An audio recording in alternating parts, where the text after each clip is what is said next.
రెడ్డితో టాలీవుడ్ ప్రముఖుల టీం సమావేశమైంది. 36 మంది సభ్యులు కమాండ్ కంట్రోల్ సెంటర్లో సమావేశానికి హాజరయ్యారు. Film development corporation chairman Dil Raju ఆధ్వర్యంలో సినీ పెద్దలు సీఎంతో మీటింగ్లో పాల్గొన్నారు.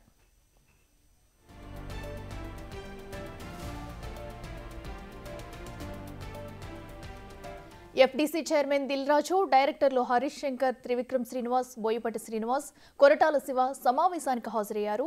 మురళీమోహన్, శివబాలాజీ, ప్రొడ్యూసర్ కేఎల్ నారాయణ, నిర్మాతలు అల్లు అరవింద్, సి కళ్యాణ్, దామోదర్, మైత్రి మూవీస్ ప్రొడ్యూసర్ రవి కూడా కమాండ్ కంట్రోలింగ్ లో జరిగే సమావేశానికి హాజరయ్యారు.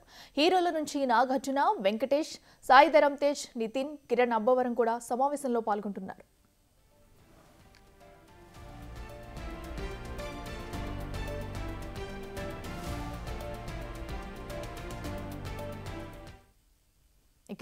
కిదాంశానికి సంబంధించి మరింత సమాచారం మా associate input editor Nagesh live లో అందిస్తారు. నగేష్, చెప్పండి. ఇప్పటికే కూడా సినీ పెద్దలందరూ కూడా అటు సీఎం రేవంత్ రెడ్డితో భేటీలో పాల్గొన్నట్టు తెలుస్తుంది. ఇప్పటికే భేటీ ఈ ప్రచారం మొదలైందా? అయితే అక్కడ సిచ్యువేషన్ ఎలా ఉంది? అప్డేట్స్ ఏంటి?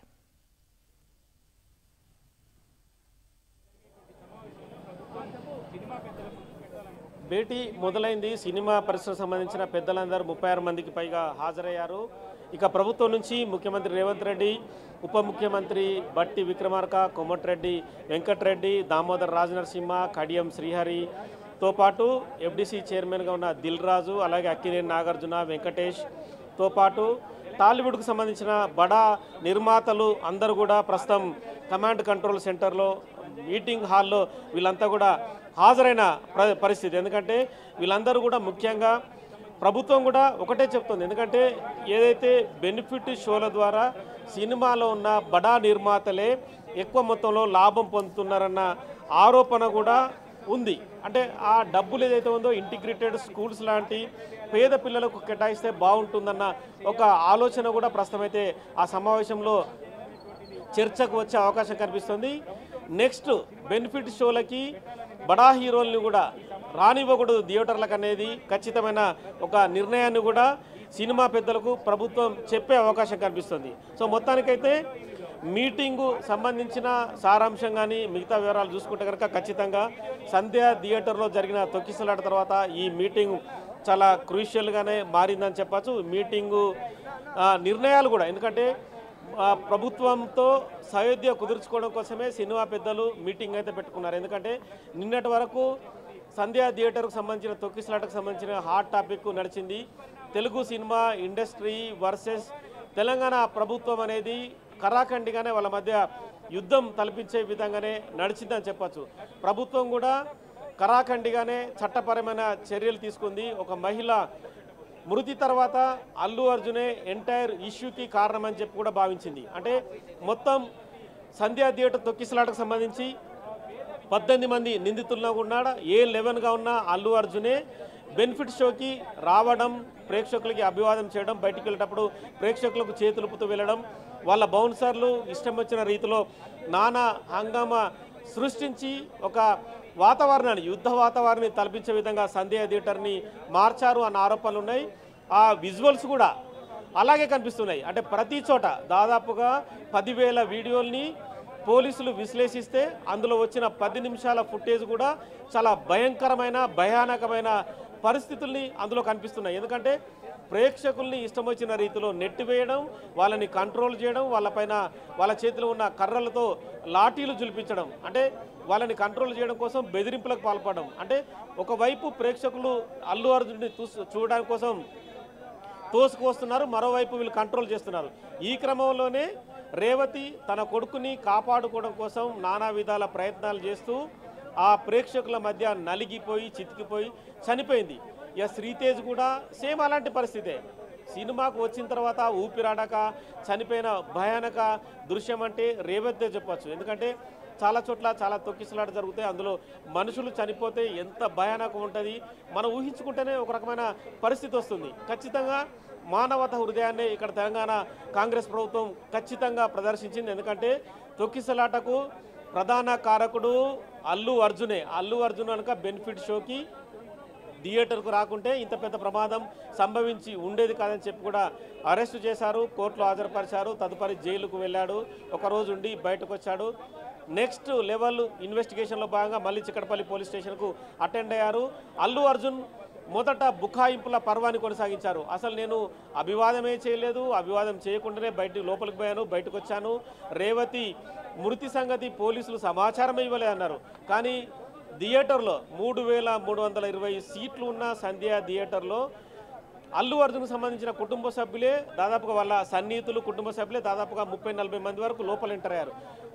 లోపల టికెట్లు 1200 నుంచి 2000 3000 కొనుక్కున్న ప్రేక్షకులు వీళ్ళ కోసం లేచి నిలబడ్డ పరిస్థితి. అంటే ఎంత డామినేషన్ ఉంటుంది ఒక హీరో థియేటర్కి వస్తే. మరి టికెట్ కొన్న ప్రేక్షకుడే దేవుడు అని చెప్తున్న సినిమా నిర్మాతలు హీరోలు కనీసం ప్రేక్షకుని మరి ఏ రకంగా చూసుకున్నారు? ప్రేక్షకుడు దేవుడు అని చెప్పేవాళ్ళు ప్రేక్షకుని కూర్చొని పెట్టి అవసరమైతే హీరో నిలబడాలి. కానీ ఇక్కడ రివర్స్ యాంగిల్లో సంధ్యా థియేటర్లో జరిగింది. అల్లు అర్జున్ హాయిగా సినిమా చూస్తూ గడిపాడు. రేవతి మృతి సంఘటన చెప్పినా కూడా తాను వెళ్లకుండా భీష్మించి కూర్చున్నాడు. మధ్యలో వాళ్ళ మేనేజర్ సంతోష్కి సమాచారం ఇచ్చి అల్లు అర్జున్కు చెప్పాలన్నా కూడా అల్లు అర్జున్ ఏమాత్రం పట్టించుకోలేదు.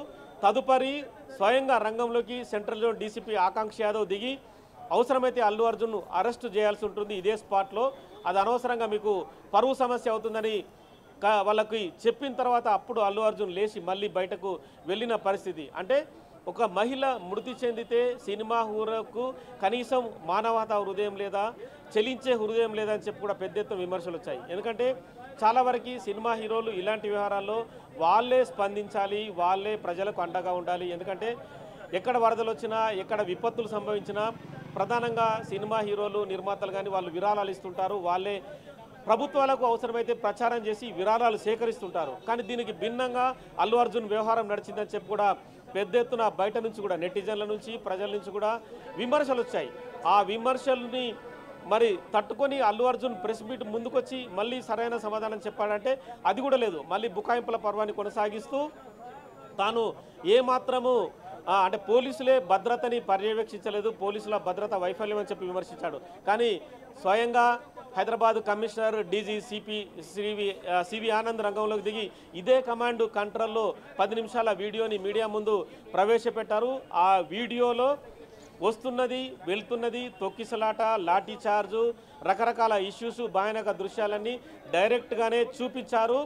రేవతి పడుతున్న బాధ నానా యాతన కూడా డైరెక్ట్గానే మీడియాకు చూపించారు. తదుపరి అల్లు అర్జున్ పోలీసు విచారణకు హాజరైన సందర్భంలో అవన్నీ తప్పిదం వల్లే జరిగాయి, ఇక ముందు జరగకుండా చూసుకుంటాను, పోలీసుల విచారణకు సహకరిస్తానని చెప్పి 18 నుంచి 20 ప్రశ్నలు వేస్తే వాటన్నిటికీ తాను బాధ్యుడని చెప్పి ఒప్పుకున్నాడు. ఇక ముందు కూడా పోలీసు విచారణకు సహకరిస్తానని చెప్పారు.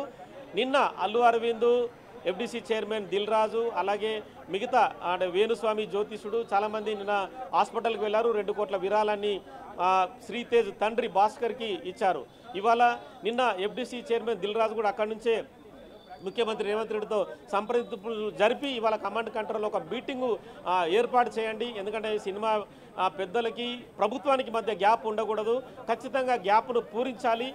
ఎందుకంటే మీరు మాట్లాడాలి, మేము మాట్లాడతాం, ఇరువైపులో మాట్లాడితేనే ఆ ప్రశ్నలకు సరైన సమాధానం దొరుకుతుందని చెప్పి తాను ముఖ్యమంత్రి రేవంత్ రెడ్డిని కన్విన్స్ చేశారు. ముఖ్యమంత్రి రేవంత్ రెడ్డితో పాటు కోమటిరెడ్డి వెంకటరెడ్డి కూడా ఫోన్ల ద్వారా కలిసి కూడా కన్విన్స్ చేసి వాళ్ళ మీటింగ్ ఒప్పించారు. ఎందుకంటే ప్రభుత్వాలకు పరిశ్రమకు మధ్య ఏ చిన్న గ్యాప్ ఉండకూడదని చెప్పి కూడా మంచు విష్ణు కూడా ప్రకటించారు. ఎందుకంటే ఫిలిం ఛాంబర్ అధ్యక్షుడు ఉన్న మంచు విష్ణు కూడా ఎందుకంటే ప్రభుత్వాలు ఈనాడు కొనసాగడం లేదు, ఏనాటి నుంచో దశాబ్దాల నుంచి కొనసాగుతున్నాయి.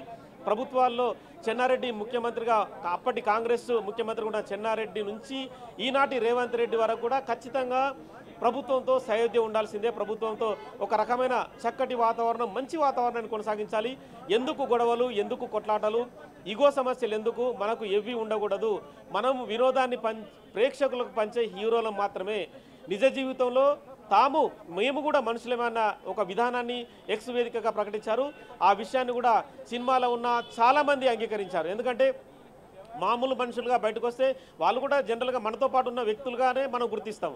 సినిమా ప్రపంచంలో వాళ్ళు కోట్ల రూపాయల డబ్బులు పెట్టి వినోదాన్ని పంచడానికి రకరకాల కథలు ఎంచుకుంటూ సినిమాలు తీస్తున్నారు. కానీ సినిమాలను కూడా అంటే విమర్శించే విధంగా కూడా సినిమా ఉందనేది కూడా బయట నుంచి క్రిటిక్స్ నుంచి కూడా విమర్శలు వచ్చాయి. ఎందుకంటే షెకావత్ సంబంధించిన డైలాగ్ కూడా చూసుకుందాం అన్న ఏదైతే అయితే నగేష్, మనం ఇప్పటి వరకు చూస్తున్నాం ఓవరాల్గా జరిగిందంతా కూడా ఇప్పుడు ఏదైతే సంజయ్ థియేటర్ దగ్గర నుంచి జరిగిన గొడవ అంతా కూడా ఏదైతే ఉందో, సో దానికైతే సీఎం సర్కార్ అయితే కూడా ఒక గట్టి చర్యలు తీసుకుందంటూ కూడా అటు ప్రజల నుంచి కూడా చాలామంది అయితే అభినందిస్తున్నారు. చాలా వరకు అభినందనలు అయితే మనం చూస్తూ వచ్చాం ఇప్పటి వరకు కూడా. ఎందుకంటే శాంతి భద్రతలకు విఘాతం కలిగిస్తే చిన్నవాళ్ళు లేదు పెద్దవాళ్ళు లేదు ఎవరికైనా సరే శిక్ష పడాల్సిందే, చర్యలు తీసుకుంటామంటూ కూడా అయితే రేవంత్ సర్కార్ అయితే ప్రూవ్ చేస్తూ కూడా ఇలాంటి చర్యలు తీసుకుంది. మళ్ళీ ఇలాంటివి కూడా పునరావృతం కాకుండా ఉండేలా కూడా ఇదొక ఇప్పుడు జరిగిందైతే ఒక టాలీవుడ్కు ఒక గుణపాఠం అని చెప్పుకోవచ్చు అంటారా?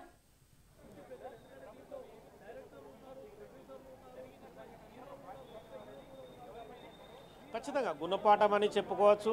వాళ్ళు కూడా ఖచ్చితంగా ప్రభుత్వానికి తలొగ్గారు అనేది కూడా ఖచ్చితంగా చెప్పచ్చు. ఎందుకంటే సినిమా పరిశ్రమ అనేది ప్రభుత్వాలు లేకుండా ఎక్కడ నడిచే పరిస్థితి లేదు.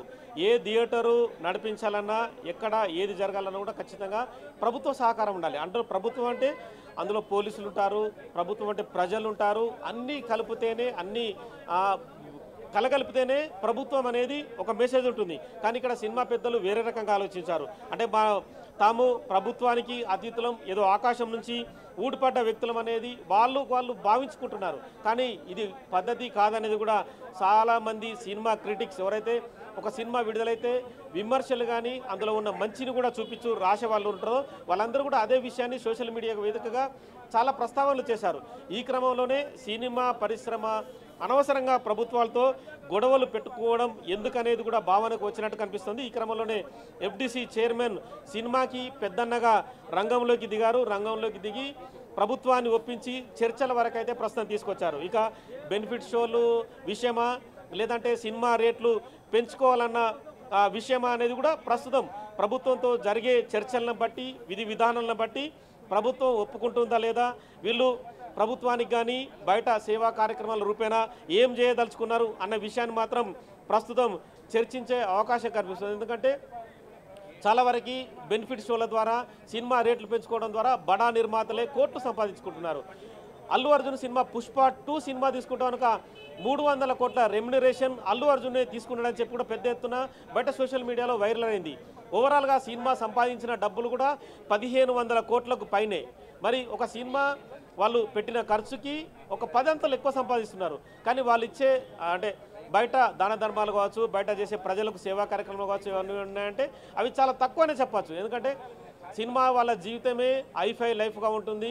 వాళ్ళు అసలు ఎవరిని పట్టించుకోరు. ఎప్పుడు బయటకు వచ్చినా వాళ్ళ చుట్టూ 40 మంది బౌన్సర్లు ఉంటారు. వాళ్ళపైన ఈగ వాళ్ళనియకుండా కూడా వాళ్ళు వ్యవహార శైలి ఉంటుంది. కానీ సినిమా ప్రపంచం ఆకాశంలో ఉన్న సినిమా అయితే భూమికి దిగింది. భూమి మీద ప్రస్తుతం ప్రభుత్వంతో చర్చలకైతే మాట్లాడడానికైతే వాళ్ళు ఒప్పుకున్నారని చెప్పవచ్చు. ఎందుకంటే బయట నుంచి కూడా ఇలాంటి పదాలే విమర్శలు అంటే పదాలు విమర్శలు మనం ఏం చెప్పుకున్నా కూడా ఇలాంటి మాటలే బయటకు వస్తున్నాయి.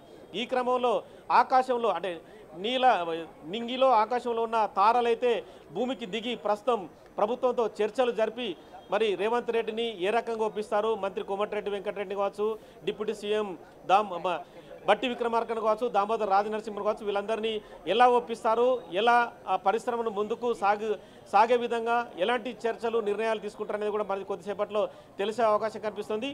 మీటింగ్ అయితే 10:40కి ప్రారంభమైంది. దాదాపుగా హాఫ్ అన్ అవర్ అంటే 40 నిమిషాలు మీటింగు ఇంకా కొనసాగుతుంది. వాళ్ళకు టీలు వాటరు మిగతా ఏదైతే బ్రేక్ఫాస్ట్ కావచ్చు వాళ్ళకి అరేంజ్ చేశారు. అంటే మీటింగ్ సంబంధించి కూడా ప్రైమరీగా వాళ్ళకి స్నాక్స్ కూడా ఇచ్చారు. ఇదే సందర్భంలో సీరియస్గానే మీటింగ్ అయితే కొనసాగుతుంది. ముఖ్యమంత్రి రేవంత్ రెడ్డి కూడా చిక్కడపల్లి ఏసీపీని, చిక్కడపల్లి సిఐ రాజు నాయక్ని, ఏసీపీ రమేష్ను కూడా ఇదే ప్రాంతానికి పిలిచారు. ఎందుకంటే ఒరిజినాలిటీ సినిమా వాళ్లకు తెలియాలి అన్న విషయాన్ని కూడా ప్రస్తుతం రేవంత్ రెడ్డి భావించారు కాబట్టి వాళ్ళిద్దరిని కూడా పిలిచారు. అవసరమైతే సినిమా పెద్దలకు మొన్న జరిగిన తొక్కిసలాటకు సంబంధించిన వీడియో ఏదైతే ఉందో అది కమాండ్ కంట్రోల్లోనే ప్రస్తుతం ఉంది.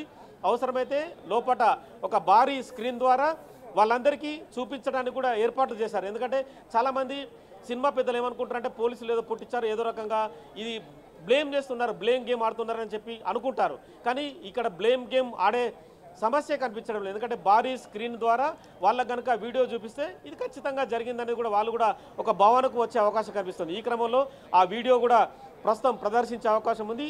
తదుపరి సినిమా పెద్దల నుంచి మరి ఇలా జరుగుతున్నాయి, వీటికి ఆన్సర్ మీరు ఏం చెప్పదలుచుకున్నారు, నెక్స్ట్ లెవెల్లో మరి మీరు తీసుకునే నిర్ణయాలు కూడా ఎలా ఉండబోతున్నాయి, ఇవన్నీ కూడా ఖచ్చితంగా సినిమా పెద్దలతో మాట్లాడే అవకాశం కనిపిస్తుంది. అయితే గతంలోనే నగేష్, చాలా సందర్భాల్లో మరోపక్క సి కళ్యాణ్ లాంటి ప్రభుత్వం వాళ్ళు నుంచి కూడా కూడా చాలా విషయాలు వెల్లడించారు. ఎందుకంటే సినిమాకి పరిశ్రమకి ఒక ప్రభుత్వం కూడా కొన్ని ప్రతిపాదనలు అయితే సినీ పెద్దల ముందు కూడా ఉంచనున్నట్టు తెలుస్తుంది. ఎందుకంటే టాలీవుడ్ కూడా ప్రభుత్వానికి సహకరించాలి, డ్రగ్స్ వ్యతిరేకంగా పోరాడాలి, వీటిని కూడా కొన్ని అంశాలను అయితే వాళ్ళ ముందు ఉంచబోతుంది. మరి వీటికి వీళ్ళ నుంచి రియాక్షన్ ఎలా ఉండబోతుంది అనుకోవచ్చు?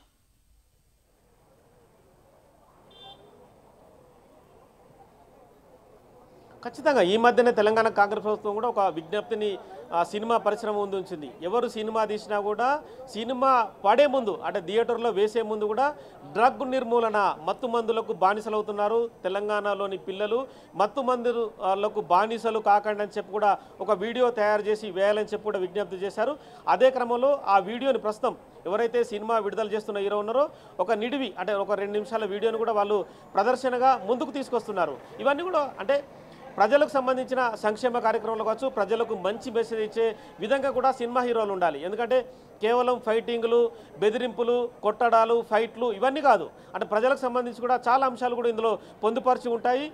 ఇందులో డ్రగ్ నిర్మూలన అనేది తెలంగాణ కాంగ్రెస్ ప్రభుత్వం ఒక బిగ్ ఆపరేషన్గా తీసుకుంది. ఎందుకంటే ఈ ఆపరేషన్ కొనసాగించాలని చెప్పి కూడా గత 10 నెలల కాలంగా తీవ్రమైన వేట కొనసాగుతుంది. ఇదే కమాండ్ కంట్రోల్లో నార్కోటిక్ బ్యూరో కొనసాగుతుంది. దానికి సందీప్ సాండిలియా ఏడీజీగా ఉన్న బాస్గా వ్యవహరిస్తున్నారు. ఎందుకంటే ఇప్పటికే మత్తు మందులు, గంజాయి, కొకైన్ వివిధ వాళ్ళకు సంబంధించి కూడా లింకులు ప్రపంచవ్యాప్తంగా ఉన్న లింకులన్నీ బయటకు తీస్తున్నారు. ఇప్పటికే చాలామంది అరెస్ట్ అయ్యారు. ఎందుకంటే ఎక్కువ మొత్తంలో అరెస్ట్ అయింది కూడా కేవలం ఈ సంవత్సర కాలంలోనే. ఎందుకంటే కోల్కతా, గోవా, ముంబై తదితర రాష్ట్రాల నుంచి కూడా తెలంగాణ రాష్ట్రానికి మత్తు మందుల విక్రయం జరపకూడదని చెప్పి కరాఖండిగా చెప్తున్నారు. పబ్బులపైన, బార్లపైన కూడా రెగ్యులర్గా రైడ్స్ నిర్వహిస్తున్నారు. ఎందుకంటే అర్ధరాత్రి అపరాత్రి లేకుండా సడన్ రైడ్ కూడా నిర్వహించి కూడా వాళ్ళందరినీ పట్టుకుంటున్నారు. ఖచ్చితంగా ఇలాంటి ఆలోచనలు కూడా సినిమా పరిశ్రమ పెద్దల ముందు ప్రభుత్వం ఉంచే అవకాశం కనిపిస్తుంది. ఎందుకంటే సినిమా పరిశ్రమ బతకాలన్నా బతికించుకోవాలన్నా ప్రభుత్వంతో సయోధ్య అనేది కంపల్సరీ. ఈ వ్యవహారానికి సంబంధించి కూడా బెనిఫిట్ షోలు నిర్వహించుకున్నప్పుడు, టికెట్ల రేట్లు పెంచుకున్నప్పుడు కూడా తెలంగాణలో ముఖ్యంగా పేద ప్రజల అంటే పేద వాళ్ళ పిల్లల విద్యార్థుల కోసం కూడా ఇంటిగ్రేటెడ్ స్కూల్స్ని పెద్ద ఎత్తున ప్రభుత్వం నడిపిస్తుంది. వాళ్లకు సహాయ సహకారాలు అందించడం కోసం కూడా ఆ బెనిఫిట్ షోల నుంచి వచ్చే కొంత ఫండుని వాటికి డైవర్ట్ చేసే విధంగా కూడా ప్రభుత్వం ఒక ఆలోచన చేస్తుంది. ఈ విషయాన్ని కూడా సినిమా నిర్మాతల ముందు ఈ ప్రతిపాదన కూడా పెట్టే అవకాశం కనిపిస్తుంది.